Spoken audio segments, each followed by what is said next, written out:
नमस्कार, झुंजार न्यूज महाराष्ट्रामध्ये प्रथम आपल्या सर्वांचं सहर्ष स्वागत आहे। तर आज आपण मसवड नगरीमध्ये डॉक्टर प्रमोद गावडे यांच्याशी आपण बातचीत करणार आहोत आणि आज योगायोगाने त्यांचा वाढदिवस आहे। आज वाढदिवसानिमित्त झुंजार न्यूज महाराष्ट्रावरती डॉक्टर गावडे सर बोलतील। काय सांगाल डॉक्टर? सर्वप्रथम तुमच्या झुंजार न्यूज या न्यूज चॅनलला माझ्याकडून हार्दिक हार्दिक शुभेच्छा। आज या सिद्धनाथाच्या नगरीमध्ये माझ्या वाढदिवसानिमित्त तुम्ही आलात, आज तुमचा असा सत्कार केला त्याबद्दल मी तुमचा आभारी आहे।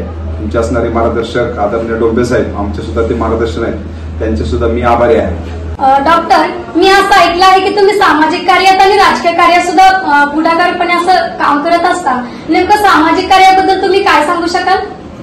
या भागामध्ये खरं तर आपल्या सातारा जिल्ह्यामध्ये सगळ्यात दुर्गम असणारा असा आपला मानखटाव तालुका, आपण मानदेश म्हणतो, राखड देश, कणखर देश, दगडांचा देश। या मानदेशामध्ये असणारा सगळ्यात मोठा आरोग्याचा प्रश्न असेल आणि त्याच्याबरोबर असणारे सामाजिक प्रश्न, विशेष करून स्त्री भ्रूण हत्या असेल, पाण्याचा प्रश्न असेल, महिलांची एम्पॉवरमेंट असेल, अशा वेगवेगळ्या गोष्टीवरती आम्ही गेली 10-15 वर्ष काम करतोय।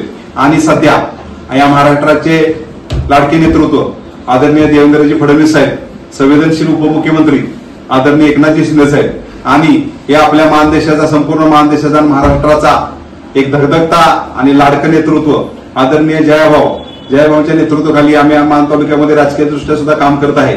आणि निश्चितपणे ज्या काही मानदेशातल्या राहिलेल्या समस्या आहेत, पाण्याचा प्रश्न बऱ्यापैकी सुटलेलाच आहे, परंतु त्याच्यावर शैक्षणिक अजून काही गोष्टी असतील, आरोग्याच्या गोष्टी असतील, रस्ते विकास असेल, इथला असणाऱ्या तरुणाला रोजगार कसा उपलब्ध होईल यासाठी निश्चितपणे आम्ही पुढच्या असणाऱ्या भविष्यामध्ये काम करणार आहे।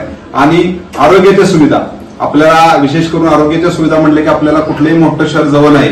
सातारा आपल्यापासून 100 किलोमीटर आहे, कराड 110 किलोमीटर आहे, सांगली 100 किलोमीटर आहे, अकलूज सारखं शहर आपल्यापासून 60 किलोमीटर आहे।